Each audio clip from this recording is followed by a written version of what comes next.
Classification of organic reaction से आप क्या समझते हो और इसके कितने बेसिस होते हैं? नमस्ते, मेरा नाम नंदीप दलाल है और इस लेक्चर में हम इन्हीं प्रश्नों के उत्तर खोजने की कोशिश करेंगे।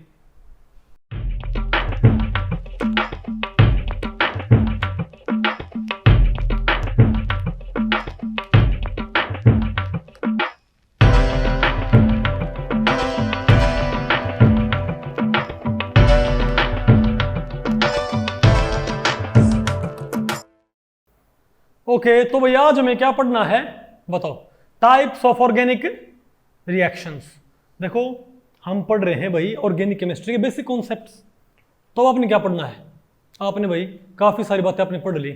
आपने ये पढ़ लिया कि बॉन्ड ब्रेकिंग के आधार पे हम रिएक्शन मैकेनिज्म को कितनी कैटेगरीज में डिवाइड कर सकते होते हैं, इजंट इट? उसके अलावा आपने क्या पढ़ लिया था इस चैप्टर के अंदर? आपने क्या पढ़ लिया? ऑर्गेनिक कंपाउंड्स क्या होते हैं, कितने टाइप के होते हैं, उनके नोमेनक्लेचर क्या होते हैं, ठीक है? तो अब आपको हमने एक बात बताई थी कि जो ऑर्गेनिक रिएक्शंस होती हैं, क्या ऑर्गेनिक रिएक्शंस वो बहुत सारी नहीं होती क्या? तो ऑर्गेनिक रिएक्शंस को बांटने के कई तरीके होते हैं। तुम्हारा नाम है क्या इस चैप्टर का? बताओ, टाइप्स ऑफ ऑर्गेनिक रिएक्शंस, ठीक है? तो एक तो आप ऑर्गेनिक रिएक्शंस को बांट सकते हो नेम रिएक्शन के आधार पे। किसके आधार पे? फॉर एग्जाम्पल मैं आपको एग्जाम्पल दे रहा हूं, ये जैसे ये एक रिएक्शन है, इसको बोलते हैं डायल्सिल्ड रिएक्शन। क्या बोलते हैं इसको? डायल्सिल्ड रिएक्शन। तो डायल्सिल्ड रिएक्शन है वही, इजंट इट? तो डायल्सिल्ड रिएक्शन जो होगी इसके कई सारे वेरिएंट होते हैं, उन सभी को हम क्या बोल देंगे कि डायल्सिल्ड रिएक्शन है। ये आगे आपको नहीं बात आपको पहले पड़ी। तो ऑर्गेनिक रिएक्शंस को बांटने क्या होते हैं? कई सारे वेज होते हैं। या फिर आप मतलब जैसे मान लिया, जैसे मैं आपको कुछ नेम मतलब कुछ एक ऐसी कुछ होती है टेम्पलेट रिएक्शन। क्या होती हैं? टेम्पलेट। जैसे एक रिएक्शन है ये, इससे बताओ मेरे पास क्या बन गया? इससे मेरे पास ये बन गया, कंपाउंड बन गया मेरे पास कंपाउंड। ये फर्ज करो मेरे पास ये कंपाउंड इससे बन गया। अब अगर मैं इसके यहां पर कुछ लगा दूं CH3, क्या लगा दूं, तो कंपाउंड तो ऐसा ही बनेगा, बस यहां पर अब की बारी कौन आ जाएगा? यहां पर CH3 आ जाएगा। तो जो दूसरी रिएक्शन थी वो पहली रिएक्शन का एक तरह से क्या है? हल्का फुल्का चेंज्ड वेरिएंट। हल्का फुल्का क्या हुआ? नहीं आपको समझ में? तो इनको हम क्या बोलते हैं? रिएक्शंस। नेम, इनको बोलते हैं नेम रिएक्शन। और नेम रिएक्शन क्यों बोलते हैं इनको पता आपको? नेम रिएक्शन इसलिए बोलते हैं क्योंकि जो मेन रिएक्शन होती है ना, ये किसी साइंटिस्ट ने डिस्कवर की होती है। समझे बात? जैसे एक हमारे पास होता है सिग्माट्रोपिक रीअरेंजमेंट, एक हमारे पास होती है विलियमसन सिंथेसिस। समझे बात? तो ये होती है नेम रिएक्शन। मतलब अगर कोई साइंटिस्ट एक पर्टिकुलर रिएक्शन खोज देता है तो उस रिएक्शन का नाम उस साइंटिस्ट के नाम पे रख देते होते हैं, और फिर क्या करते हैं, उससे मिलती जुलती सभी रिएक्शन को क्या मान लेते हैं? उसी नेम रिएक्शन क्या मान लेते हैं? वेरिएंट। आगे आपको तो एक तो आप रिएक्शंस को किन के आधार पे बांट सकते हो? नेम रिएक्शंस के आधार पे। मतलब आप मान लिया आपने 12वीं में आपने पढ़नी है 1000 रिएक्शन। कितनी पढ़नी है? तो आप कह सकते हो 1000 में से ये रिएक्शन है डायल्सिल्ड, इसमें से 1000 में से 50 क्या है ये इस नेम रिएक्शन से मैच करती हैं, 30 इस नेम रिएक्शन के वेरिएंट है। नहीं है आपको? बोलो भाई। क्लेजन रीअरेंजमेंट के इतने वेरिएंट हैं, कोप रीअरेंजमेंट के इतने वेरिएंट हैं। ये नेम क्या होती है? बर्च रिडक्शन के इतने वेरिएंट हैं। क्या है? बर्च रिडक्शन की क्या है नाम नेम रिएक्शन। नहीं आपको समझ में? तो ऐसे, और जो रिएक्शन किसी भी नेम रिएक्शन से मैच ना करे उसको आप बोल दो मिसलेनियस। क्या बोल दो? मतलब थोड़ी अलग तरह की रिएक्शन है क्या आपको? तो मतलब आप ये मान लो कि आपने पूरी ऑर्गेनिक केमिस्ट्री में अभी जो आपने कॉन्सेप्ट पढ़े हैं इनको आप आगे जाके रिएक्शंस में अप्लाई नहीं करोगे क्या? तो मान लिया आपके पास टोटल कितनी है?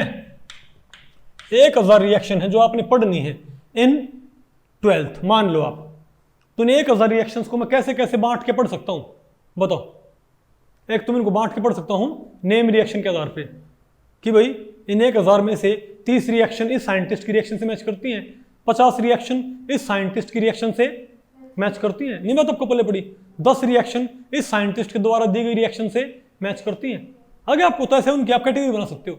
एक तो आप इनको ऐसे पढ़ सकते हो by classifying as name reactions. दूसरा हमारे पास क्या होता है, आप इन्हें कैसे बांट सकते हो, आप इनको बांट सकते हो कि मैंने आपको बताया था ना कि अलग अलग उन्हीं रिएक्शंस को पढ़ना है, लेकिन पढ़ने का तरीका आपका क्या हो जाएगा, अलग। पढ़ने का आपका तरीका क्या हो जाएगा, अलग हो जाएगा। एक आप उनको बांट के पढ़ सकते हो फंक्शनल रिएजेंट के आधार पे, क्योंकि कई रिएक्शंस में क्या क्या पढ़ते हैं बताओ, रिएजेंट नहीं पढ़ते क्या। मान लिया किसी रिएक्शन में 2 रिएक्टेंट मॉलिक्यूल हैं, तो एक मोर रिएक्टिव मॉलिक्यूल क्या होता है, सबस्ट्रेट, और लेस रिएक्टिव मॉलिक्यूल को मैं क्या बोलता हूं, रिएजेंट। तो आप ये नहीं बांट सकते कि भाई, आप ये नहीं बांट सकते क्या कि लिथियम एल्यूमिनियम हाइड्राइड की रिएक्शन ये है क्या भाई, सोडियम बोरोहाइड्राइड की रिएक्शन ये है, नहीं आपको। आप कह सकते हो इस रिएजेंट की ये रिएक्शन है, इस रिएजेंट की ये रिएक्शन है, इस रिएजेंट की ये रिएक्शन है। तो उन्हीं रिएक्शंस में जो रिएक्शंस नेम रिएक्शंस के आधार बांटी जा सकती थी, उन्हीं रिएक्शंस में कईयों में तो रिएजेंट पढ़ते होंगे और कईयों में रिएजेंट ना पढ़ते हो। तो जिनमें रिएजेंट पढ़ते हो आप बोल सकते हो इन सभी में रिएजेंट ये पढ़ रहा है, तो ये होगी इस रिएजेंट की रिएक्शन, ये होगी इस रिएजेंट की, नहीं आपको। तो एक उन रिएक्शंस को कैसे बांट सकते हैं हम, रिएजेंट के आधार पे, क्योंकि रिएजेंट कौन सा इस्तेमाल होने लग रहा है आगे आपको। तो एक रिएक्शंस को कैसे बांट के पढ़ सकते हैं हम, रिएजेंट के तौर पे बांट के भी आप इनको पढ़ सकते हो। तब क्या हो जाएगा, आप एक बार अपने क्या पढ़नी पड़ेंगे सारी, सोडियम बोरोहाइड्राइड की रिएक्शन, एक ग्रुप में किनको इकट्ठा कर लो, लिथियम एल्यूमिनियम हाइड्राइड की रिएक्शन, एक में किनको Cl2 की, क्योंकि Cl2 भी क्या होता है, एक रिएजेंट। यहां क्या पढ़ लो, Cl2 की रिएक्शन, यहां क्या पढ़ लो, HCl की रिएक्शन। अगर HCl क्या है, HCN क्या है, रिएजेंट। अगर HCN क्या है, रिएजेंट, तो आप क्या बोलोगे, HCN की रिएक्शन ये रही आगे आपको। तो वही रिएक्शन है, बस बांटने का आपने तरीका क्या कर दिया, डिफरेंट। और जिनमें रिएजेंट पड़ता ही ना हो उन्हें किस कैटेगरी में बांट दियो, बिना रिएजेंट की रिएक्शन, क्या बोल दी उनको, बिना रिएजेंट वाली। जैसे इन 1000 में से अगर मान लिया 10 रिएक्शन किसी नेम रिएक्शन से मैच नहीं करती, तो हम क्या बोल देंगे, अननेम्ड रिएक्शन। उन्हें क्या बोल दो आप, अननेम्ड रिएक्शन, नहीं आपको। सिमिलरली यहां पर भी मान लिया 1000 में से 70 रिएक्शन ऐसे जिनमें कोई रिएजेंट नहीं पड़ता, उन्हें आप क्या बोल दो भाई, नॉन रिएजेंट वाली रिएक्शन। क्या, रिएक्शंस विदाउट एनी रिएजेंट आगे आपको। तो इन सभी को फिर से बांट सकते हैं ना भाई, मतलब पढ़ने का तरीका क्या होता है आपका अलग अलग होता है। और एक इन रिएक्शंस को कैसे बांट सकते हैं हम भाई, अब इन रिएक्शंस में कईयों में सबस्ट्रेट क्या होगा, कीटोन। क्या भाई, मैंने आपको बताया था ना, कई तरह क्या होते हैं, कंपाउंड होते हैं, कीटोन होते हैं, एल्डिहाइड होते हैं, एल्कोहल होते हैं। तो उन्होंने 1000 में से 40 रिएक्शन एल्कोहल की हैं, तो उन्हें आप क्या बोल दोगे, एल्कोहल की रिएक्शन है, उनको अलग कर दो।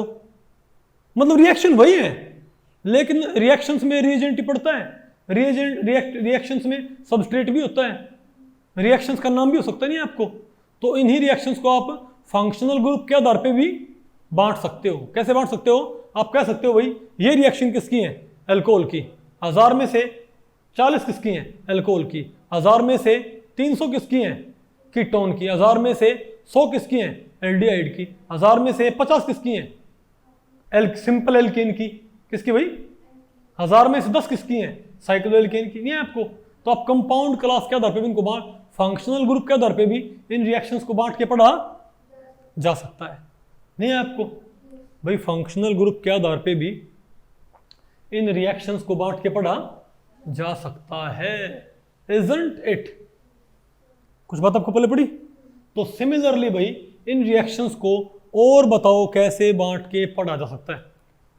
तो इन्हीं रिएक्शंस को बांटने के 3 तो वेज हो गए, कैसे कैसे, इनके नाम के आधार पर बांट के पढ़ लो, या फिर रिएजेंट कौन सा उसके आधार बांट लो, या फंक्शनल ग्रुप के आधार बांट लो, या भाई आप इन रिएक्शंस को बांट सकते हो कि रिएक्शन का स्टेप कैसा है, मतलब ओवरऑल मैकेनिज्म। एक तो था इंडिविजुअल स्टेप का मैकेनिज्म, क्या देखते हो, एक आप इन्हें कैसे बांट पढ़ सकते हो, ओवरऑल मैकेनिज्म, क्या भाई रिएक्शन ओवरऑल कैसे बिहेव करती है, नहीं आपको। तो एक आप इनको मैकेनिज्म के आधार पर बांट के पढ़ सकते हो। उनमें एक होती है आपके पास सब्स्टिट्यूशन रिएक्शंस, क्या होती है आपके पास, सब्स्टिट्यूशन रिएक्शन, ये किनको बोलेंगे। तो अगर आप इनको कैसे बांट के पढ़ोगे, ओवरऑल मैकेनिज्म के आधार पे, क्या इंडिविजुअल स्टेप के मैकेनिज्म नहीं, ओवरऑल मैकेनिज्म के आधार पर आप इनको बांट के पढ़ोगे तो सिर्फ 5 कैटेगरी बनेगी। क्या बनेगी? 5 कैटेगरी। कौन सी? एक तो होंगी आपके पास सब्स्टिट्यूशन रिएक्शंस, एक आपके पास होंगी एडिशन रिएक्शंस, एक आपके पास होंगी एलिमिनेशन रिएक्शंस, ठीक है बात, और एक आपके पास होंगी रीअरेंजमेंट रिएक्शंस, और एक आपके पास होंगी रेडॉक्स रिएक्शंस। क्या भाई? Redox reactions. तो अगर आप इनको ओवरऑल मैकेनिज्म के आधार बांटते, देखो आपको पता है स्टेप का मैकेनिज्म तो 5 टाइप का था, ऊपर कहां रह गए थे? स्टेप वाला मैकेनिज्म तुम्हारे पास क्या था? 3 टाइप के थे ना, पेरिसाइक्लिक, पोलर और नॉन पोलर, मैंने आपको कल पढ़ाया था। लेकिन ओवरऑल मैकेनिज्म रिएक्शन का मैं कितनी कैटेगरीज में बांट सकता हूं? मेनली 5 कैटेगरी में। एक तो क्या होंगे आपके पास सब्स्टिट्यूशन या एडिशन या एलिमिनेशन या रीअरेंजमेंट या क्या होगी? Redox reaction. तो भाई मैं थोड़ा थोड़ा आपको इनके बारे में बताता हूं मैं, ठीक है? नहीं आपको, क्योंकि सबसे इंपॉर्टेंट क्लासिफिकेशन यही होता है। इन रिएक्शंस को सबसे इजीली क्लासिफाई करना इन्हीं के जरिए पॉसिबल होता है। ओके, तो जब भी कोई रिएक्शन दे रखी हो ना, तो आप उसको पहले ही देखा करो कि किस कैटेगरी से बिलोंग करती है। तो पहले हम पढ़ते हैं सब्स्टिट्यूशन रिएक्शंस। क्या भाई? इसमें क्या होगा? इसमें एक ग्रुप, क्या? इसमें एक ग्रुप किसी सबस्ट्रेट में प्रीवियसली अटैच्ड ग्रुप को उससे हटा देगा, उसकी जगह से। क्या? यानी हम क्या बोलेंगे? Substitution reaction. नहीं आपको? One function group displaced by another functional group. जैसे आप यहां पर देखो, नजर आपको, ये हमारे पास क्या है? ये मेरे पास भाई मिथाइल ब्रोमाइड नहीं, क्या यहां पर कौन आया? OH। तो ब्रोमाइड यहां से हट गया और यहां बताओ कौन आ गया? OH नहीं आ गया। तो इस ओवरऑल रिएक्शन में OH ने क्या किया बताओ? Br को उसकी जगह से हटा नहीं दिया क्या? तुम ओवरऑल रिएक्शन देखो तो क्या हुआ है? एक ग्रुप आया है, एक ग्रुप वहां से चला गया। जैसे कि मान लिया बस में आप एक सीट पे बैठे हो, तो कोई आए, मान लिया नितिका बस में बैठी है और कोई हट्टी कट्टी मोटी ताजी भाई लंबी चौड़ी लड़की आ जाए, ठीक है, और वो नितिका को बस में से हाथ पकड़ के ऐसे उतार दे और उसकी सीट में खुद बैठ जाए, तो इसको हम बोलेंगे डिस्प्लेसमेंट रिएक्शन। क्या बोलेंगे इसको? उसने नितिका को उसकी सीट से डिस्प्लेस कर दिया। क्या आपको ये? इनको डिस्प्लेसमेंट रिएक्शन बोलो या क्या बोलते हैं इनको? Substitution reactions. हम इनके मैकेनिज्म पे बात नहीं करेंगे फिलहाल, वो आपका आगे आएगा। नहीं आ रहा आपको समझ में? अरे बोलो भाई, ठीक है। दूसरा हमारे पास क्या होती है? Addition reactions. क्या होती है हमारे पास दूसरा? Addition reactions. एडिशन रिएक्शंस कैसे होती हैं बताओ? आप यहां पर देखो, यहां पर क्या होगा? 2 रिएक्टेंट होंगे हमारे पास। क्या होंगे हमारे पास? फिलहाल आप मैकेनिज्म की बात मत करियो, यहां पर 2 रिएक्टेंट होंगे। एक हमारे पास क्या? सबस्ट्रेट, एक हमारे पास क्या है? रिएजेंट। अगर रिएजेंट सिंपली सबस्ट्रेट में ऐड हो जाए, क्या? अगर रिएजेंट सिंपली सबस्ट्रेट में ऐड हो जाए ना, तो उसको हम क्या बोलेंगे? Addition reaction. मतलब यहां पर कोई क्या नहीं होगा? सब्स्टिट्यूशन, यानी दोनों रिएक्टेंट यहां पर क्या होंगे? आपस में जुड़ के क्या बनाएंगे? नया कंपाउंड। नहीं आपको, जैसे A+B क्या बनाएंगे? C। इन्हें क्या बोलते हैं? Addition reactions. तो एक आप इनको इस कैटेगरी बांट सकते हो। जैसे यहां पर देखो, ये मेरे पास क्या? सबस्ट्रेट, ये मेरे पास क्या है? साइनाइड। तो ये डबल बॉन्ड कहां से कहां पर चला जाए? ये डबल बॉन्ड लोन पेयर बन के कहां पर आ जाए? इस O के ऊपर। तो इस कार्बन पे कौन जुड़ जाए? साइनाइड। नहीं आया क्या? और बाद में ये O नेगेटिव क्या क्या खींच ले? एक प्रोटॉन, और क्या बन जाए यहां पर? OH। क्या बन जाए यहां पर? OH। नहीं बात आपको पल्ले पड़ी। मान लिया ये HCN है, मान लिया यहां पर क्या है? ये HCN। तो प्रोटॉन तो कहां के जुड़ गया? O के ऊपर, और साइनाइड कहां के जुड़ गया? कार्बन के ऊपर। तो यहां पर दोनों रिएक्टेंट आपस में जुड़ नहीं गए क्या? क्या यहां पर किसी ने किसी को डिस्प्लेस किया है? किसी ने किसी को उसकी सीट से धक्के मार के बाहर निकाला है क्या? नितिका? नहीं। तो ये डिस्प्लेसमेंट रिएक्शन नितिका ने, नितिका उसका सॉरी बुड़का भर लेगी। नितिका इतना जल्दी अपनी सीट भाई छोड़ेगी नहीं, पक्की बात है। नहीं आया आपको समझ भाई? अब बताओ क्या तो उसको क्या बोलते हैं? अरे भाई नहीं आया क्या आपको ये? तो इनको बोलते हैं हम एडिशन रिएक्शंस। क्या बोलते हैं इनको? और एक हमारे पास क्या होती हैं बताओ? Elimination reaction. क्या भाई? इसमें क्या होगा कि भाई इसमें, अरे भाई क्या, जहां पर क्या होगा? 2 सब्स्टिट्यूएंट क्या होंगे? किसी मॉलिक्यूल से एक या दो स्टेप में क्या हो जाएंगे, डिटैच। क्या बोलो भाई, when two substituents are detached from molecule either one or two step pathway. क्या एलिमिनेशन क्या होंगी इसमें, क्या होगा भाई, किसी मॉलिक्यूल से एक या दो स्टेप के अंदर कोई क्या निकल जाए, एक या दो स्टेप के अंदर किसी मॉलिक्यूल से दो ग्रुप निकल जाए, क्या होंगे, दो, उसमें हम क्या बोलेंगे, सब्स्टिट्यूशन, सॉरी एलिमिनेशन। जैसे आप यहां पर देखो, आप यहां पर देखो, इसमें अगर सिंपली OH आके Br को उठाता तो क्या होती है, अगर OH आके Br को उठाता तो क्या होती है, सब्स्टिट्यूशन। लेकिन कमाल देखो, OH ने Br को बिठा दिया, OH ने Br को, मतलब Br तो हट गया लेकिन OH नहीं हटा, सॉरी Br तो हट गया लेकिन OH इसमें ऐड नहीं हुआ, बल्कि OH यहां से क्या निकाल लेगा, एक प्रोटॉन। क्या, अरे भाई Br तो यहां से निकल ही गया, लेकिन OH आके Br यहां से निकल गया। अब अगर OH Br की जगह पे आके बैठ जाता तो ये क्या कहलाती, सब्स्टिट्यूशन रिएक्शन कहलाती कि नहीं कहलाती। लेकिन OH ने क्या किया है, Br को तो निकलवा दिया और खुद भी ऐड नहीं हुआ, बल्कि क्या किया, इसने क्या निकाल लिया, एक प्रोटॉन, क्या बना गया, वाटर। तो दो ग्रुप यहां से निकल के क्या, तो इसको हम क्या बोलेंगे, एलिमिनेशन रिएक्शन। क्या बोलेंगे इसको, ठीक है बात, मतलब ज्यादा आपने फिर पढ़ने की जरूरत नहीं है, नहीं है आपको, तो आपने देख लिया भाई। तो ओवरऑल मैकेनिज्म के आधार पर मैं रिएक्शंस को बांट रहा हूं, क्या टाइप्स ऑफ ऑर्गेनिक रिएक्शंस को बांटने के मैंने आपको तरीके बचाए कि नहीं बचाए। पहले कौन सा था आपके पास, नहीं, पहले एक तो बेसिस क्या था, नेम रिएक्शंस के आधार पर बांट के पढ़ सकते हो।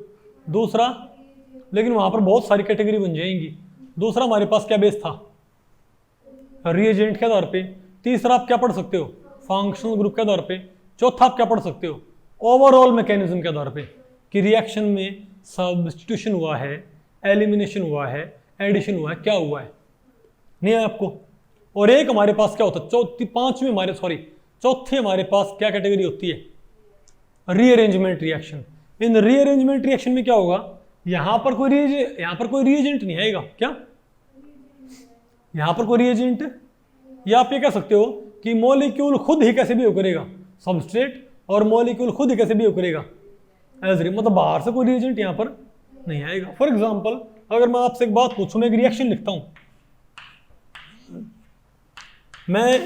लिखता हूं, क्या ये एक कंपाउंड है, क्या ये एक कंपाउंड है कि नहीं है, बताओ, वंशु बताएगी। हाँ बेटा, कंपाउंड है कि, है ना। अब मैंने इसमें बाहर से मैंने कुछ नहीं मिलाया, इसमें मैंने बाहर से, लेकिन ये डबल बॉन्ड यहां पर आ जाए, कहां पर आ जाए, और ये डबल बॉन्ड यहां आ जाए, और ये सिंगल बॉन्ड टूट के यहां पर आ जाए, तो ये बॉन्ड टूट गया ना, यहां पर बॉन्ड क्या हो गया, बन गया। ये डबल बॉन्ड खत्म हो गया, ये डबल बॉन्ड खत्म हो गया, यहां डबल बॉन्ड बन गए, यहां सिंगल बॉन्ड बन गया और ये सिंगल बॉन्ड खत्म हो गया। तो क्या मेरे पास ये वाला कंपाउंड नहीं बन गया क्या, कौन सा बताओ, मेरे पास ये कंपाउंड नहीं बन गया। तो ये कंपाउंड आपस में सेम है क्या, अलग अलग है, अरे भाई ये कंपाउंड और ये कंपाउंड आपस में सेम है क्या, अलग अलग है, अलग अलग है ना। तो हम क्या बोलेंगे, हालांकि रिएक्शन तो यहां भी हुई है, लेकिन यहां पर किसकी जरूरत नहीं पड़ी, किसी रिएजेंट की यहां पर जरूरत नहीं पड़ी, तो क्या बोलेंगे इसको, रीअरेंजमेंट रिएक्शन। क्या बोलेंगे, रीअरेंजमेंट। या फिर आप ये देखो, मान लिया मेरे पास ये हो, दो डबल बॉन्ड है, अब ये डबल बॉन्ड तो यहां पर आ जाए, सिंगल बॉन्ड बन जाए, और सिंगल डबल बॉन्ड ये बॉन्ड यहां पर आ जाए, तब मेरे पास क्या बन जाएगा, बताओ, मेरे पास ये नहीं बन जाएगा। तो यहां पर कोई बाहर से आया कुछ, इसी मॉलिक्यूल में क्या हो गया, रीअरेंजमेंट। अगर आपने भूतों की फिल्में देखी हो, है ना, तो आप देखो ना, तो भूतनी होती है वो खुद को ऐसे रीअरेंज करती रहती है ना, कभी हाथों को ऐसे रीअरेंज करती नहीं, समझे बात भाई, नहीं देखा आपने, गर्दन को ऐसे रीअरेंज करती है, 80 डिग्री घुमाती है ना, गर्दन चेहरा सामने है, घूम का क्या हो जाएगा, पीछे हो जाएगा, उसके पैर टूट रहे हैं, ऐसे ऐसे कड़ कड़ कर होती रहती है, वो भी क्या कर खुद को रीअरेंज कर रही होती है, नहीं आपको। या फिर मानो भाई, अगर उसको किसी को डराना है लेकिन पहले वो अपना नॉर्मल रूप दिखाती है, तो है ना, भूतनी पहले एकदम से बिल्कुल भाई वो सुंदर बन जाएगी, है ना, फिर असल में जब वो गुस्सा है तो उसको अपना रूप दिखाएगी, तो खुद क्या कर लेती है, रीअरेंज कर लेती है। आगे आपको ये कुछ ऐसा ही है, इन्हें क्या बोलते हैं हम, रीअरेंजमेंट रिएक्शंस। आसान है कि मुश्किल है? अरे बोलो। ज़्यादा दिमाग लगाने की आवश्यकता आपको नहीं है, आपको फिलहाल भाई ज़्यादा दिमाग लगाने की आवश्यकता नहीं है, जस्ट फिलहाल आप ये देख लो। आगे आपको ये ठीक है, समझ गया। अब आप 11वीं क्लास पढ़ रहे हो ना, 11वीं में रेडॉक्स रिएक्शन था नहीं था? शाबाश, 11वीं मैंने आपको रेडॉक्स रिएक्शन नहीं पढ़ाया ना? ना मना कर दो, अरे क्यों हाँ करो भाई, पढ़ाया था ना 11वीं क्लास में। तो वही अगर रेडॉक्स रिएक्शन किस में होती हो, ऑर्गेनिक कंपाउंड्स में। किस में? ऑर्गेनिक कंपाउंड्स में होती हो। लेकिन यहां पर मैं आपको बताऊं, आपको पता है सोडियम और क्लोरीन की तरह इलेक्ट्रॉन का लेना देना जैसे NaCl में भी क्या होती है, रेडॉक्स रिएक्शन नहीं होती क्या? इलेक्ट्रॉन देना क्या होता है? ऑक्सीडेशन। इलेक्ट्रॉन लेना क्या होता है? रिडक्शन। नहीं होता क्या? लेकिन ऑर्गेनिक कंपाउंड प्रॉपर इलेक्ट्रॉन का लेन देन नहीं करते होते। तो यहां पर रेडॉक्स रिएक्शन आप कैसे बोलोगे? अगर H2 ऐड हो रही है क्या, या O2 निकल रही है, H2 ऐड हो रही है, O2 निकल रही है मॉलिक्यूल में, तो क्या होगा? रिडक्शन। क्या होगा? क्योंकि आपको पता है ऑक्सीडेशन नंबर क्या हो जाएगा? घट जाएगा। तो क्या कहलाएगा ये? रिडक्शन। और अगर O2 ऐड हो रही है क्या, या H2 निकल रही है, तो क्या कहलाएगा? ऑक्सीडेशन। मैंने आपको पढ़ाया था ना, ये बिल्कुल सेम रिएक्शन। जैसे फॉर एग्जांपल अगर मैं यही बोल देता हूं, अगर मैं ये बोलता हूं, ये बताओ क्या हमारे पास, ये बताओ हमारे पास क्या है, ये मेरे पास यहाँ पर ये, इसमें प्लस में मैंने क्या मिला दिया? H2। क्या मिला दिया? तो इससे बताओ क्या हो जाएगा हमारे पास? ये H यहां पर आके नहीं जुड़ जाएंगे क्या? अरे बोलो भाई। अभी यहां पर कितने H हैं? अभी यहां पर एक H है क्या यहाँ पर? तो ये कार्बन कितने कार्बन से जुड़ रहा है? 2 तो कार्बन से और 1 कार्बन इससे। ये सिर्फ एक H से जुड़ रहा है ना, तो इसका ऑक्सीडेशन नंबर क्या है? -1। कितना है? इसका भी कितना है? इन दोनों का -1 नहीं क्या? बोलो भाई। अब अगर ये बॉन्ड यहां से टूट गया, ये बॉन्ड यहां से, और अपने एक इलेक्ट्रॉन का इस्तेमाल कर लिया, एक H से बाइंड करें, दूसरा भी, अब यहां पर कितने H आ गए? 2 यहां पर H नहीं आ गए क्या? एक पहले थे, एक हमने ऐड कर दिए, नहीं आया आपको? तो अब इस कार्बन से कितने जुड़े हुए हैं? 2। तो कार्बन और H में ज्यादा इलेक्ट्रोनेगेटिव कौन होता है? कार्बन। तो सर क्या हो गया? -2। क्या हो गया? तो -1 से इन दोनों कार्बन्स का ऑक्सीडेशन नंबर क्या हो गया? -2। तो क्या हमारी ये कौन सी रिएक्शन? रिडक्शन क्या है? ऑक्सीडेशन है ये, रिडक्शन क्या है ये? तो भाई ये सिंपली क्या होगा? तो इनको आप कैसे बोलोगे? इनको हम बोलते हैं रेडॉक्स रिएक्शन। क्या बोलते हैं इनको? Redox reactions. नहीं आपको, जैसे हमारे पास ये क्या है, ध्यान से देखो भाई, एक रिएक्शन एक से वही रिएक्शन कई कैटेगरी से बिलोंग कर सकती है भाई। वही रिएक्शन कई कैटेगरी बिलोंग, अगर ने जैसे ये रिएक्शन दे रखी है यहाँ पर, ये जैसे यहाँ पर ये एक रिएक्शन दे रखी है, ये एक नेम रिएक्शन भी होती है। क्या बोलते हैं इसको? Birch reduction. क्या बोलते हैं इसको? तो अगर मैं रिएक्शंस को बांटता किन के जरिए? नेम के आधार पे, तो ये कहां पड़ती? बर्च रिडक्शन वाली कैटेगरी में पड़ती। लेकिन इसको हम बांटता ओवरऑल मैकेनिज्म के आधार पे, तो ये कहां पड़ती? रेडॉक्स रिएक्शन में। नहीं है आपको? अरे बोलो भाई। और मैं अगर इसको रिएजेंट के आधार बांटता, क्या भाई? तो रिएजेंट यहां पर कौन है? H2। तो ये H2 की रिएक्शन कहलाती नहीं है आपको? और इसको मैं अगर फंक्शनल ग्रुप के आधार बांटता, तो ये किस में पड़ती बताओ? एल्कीन की रिएक्शन, सॉरी हाँ मतलब ये इसकी एरोमेटिक कंपाउंड की, इसकी भाई एरोमेटिक कंपाउंड की, इसमें बेंजीन की रिएक्शन पड़ती है। किसमें पड़ती है? बेंजीन की रिएक्शन। नहीं है आपको? तो ध्यान रखियो, रिएक्शंस वही होती हैं, उनको बांटने के तरीके क्या होते हैं? अलग अलग। उन्हीं रिएक्शंस को आप बांट के पढ़ सकते हो किसके आधार पे? फंक्शनल ग्रुप के आधार पे, नेम रिएक्शन के आधार पे, रिएजेंट के आधार पे, या ओवरऑल मैकेनिज्म के आधार पे। मैंने आपको सब बता दिया भाई, पक्का वंशु? तो भाई इस लेक्चर में इतना ही। अगर इस लेक्चर के बारे में आपके कुछ प्रश्न या सुझाव हैं तो आप मुझे नीचे कमेंट सेक्शन में पूछ सकते हैं, मैं उनके उत्तर देने की पूरी कोशिश करूंगा। तो भी ठीक है, मिलते हैं अगले लेक्चर में, तब तक के लिए नमस्ते।